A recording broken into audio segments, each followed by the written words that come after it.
श्रीमन्नारायण नारायण हरि हरि ओम। श्रीमन्नारायण नारायण हरि हरि ओम। श्रीमन्नारायण नारायण हरि हरि ओम। श्रीमन्नारायण नारायण हरि हरि ओम। श्रीमन्नारायण नारायण हरि हरि ओम। बता रहे मैत्रेय जी कि 4 वर्णों का 4 पुरुषार्थ होता है। अपने अपने ढंग से अपना पुरुषार्थ करके ईश्वर को प्राप्त करने का प्रयत्न करते हैं। मूल 4 वर्णों का मूल प्रागट्य उत्पत्ति स्थान परमात्मा से ही हुआ है। हे विदुर जी, विराट पुरुष काल कर्म और स्वभाव शक्ति से अपने माया के प्रभाव को प्रकट करते हैं। अपने स्वरूप का वर्णन तो स्वयं वो नहीं कर सकते, हम साहस कैसे कर सकते हैं कि हम उनके रूप गुण का वर्णन करें। फिर भी अपनी वाणी को पवित्र करने के लिए मुझे जितना समझ में आ रहा है या महापुरुषों से जितना सुना है उतना मैं आपको कह रहा हूँ। हे विदुर जी, विद्वानों के मुख से श्रीहरि की कथा को सुनना मानव के जीवन के सबसे बड़ा लाभ है। मैत्रेय जी कह रहे हैं श्रीहरि की कथा विद्वानों के पास से ही सुनना चाहिए, क्योंकि विद्वान ही परमात्मा के यथार्थ स्वरूप को सिद्ध कर सकते हैं। कि परमात्मा के स्वरूप को सिद्ध है जो विद्वान है वही कर सकते हैं। भागवत कथा किसी अधिकारी वक्ता के पास से ही सुनना चाहिए, अन्यथा बुद्धि में भ्रम होता है। कैसे बता रहे हैं भ्रम होता है? यहाँ की बात वहाँ, वहाँ की बात यहाँ जोड़ करके कथा सुनाएंगे तो भ्रम होगा।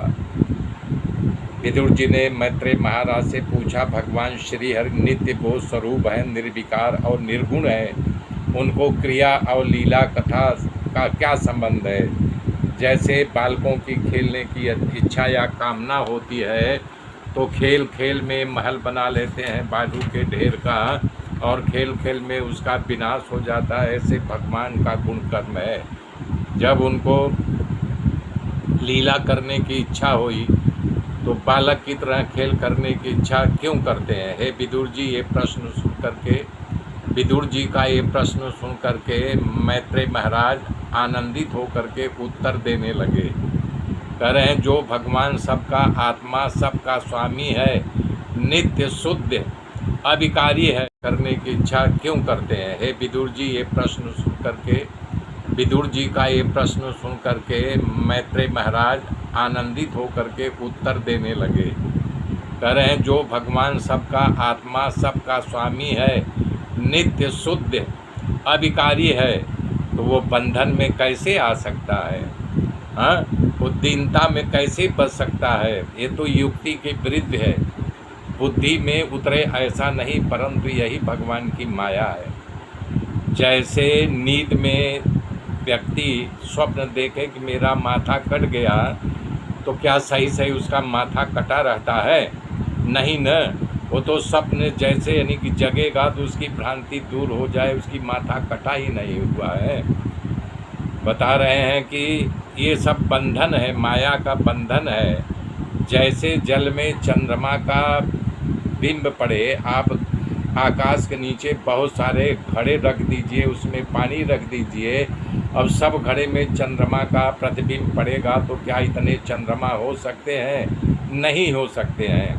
तो कहना चाह रहे हैं भगवान तो एक ही हैं, लेकिन अलग अलग रूप में सबके हृदय में विराजमान हैं। करें परंतु हे विदुर जी, निष्काम भाव से धर्माचरण करते करते भगवान की कृपा प्राप्त होती है। भगवान की कृपा से जीवन में भक्ति मिलती है, जिसे भक्ति योग कहते हैं। बिना भक्ति के आप भगवान को नहीं प्राप्त कर सकते हो।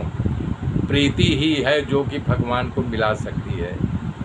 विदुर जी मैत्रेय महाराज से कहा, हे महाराज, आपकी दिव्य वाणी रूपी तलवार से हमारे संशय छिन्न भिन्न होते जा रहे हैं, हमारे संशयों के दूर होता जा रहा है। मुझे जीवन में प्रसन्नता और ईश्वर की स्वतंत्रता समझ में आ रही है, और ये भी समझ में आ गया है कि संसार का पदार्थ जो है अनित्य है। अब आगे मैं सृष्टि का विस्तार बताऊंगा। मेरे मित्रों, मेरे साथ जुड़े रहिए। तब तक के लिए जय श्री राम, जय श्री राम, जय श्री राम। हमारी वाणी को जन जन पहुंचाइए, सब्सक्राइब कीजिए, लाइक कीजिए और शेयर भी कीजिए। जय श्री राम।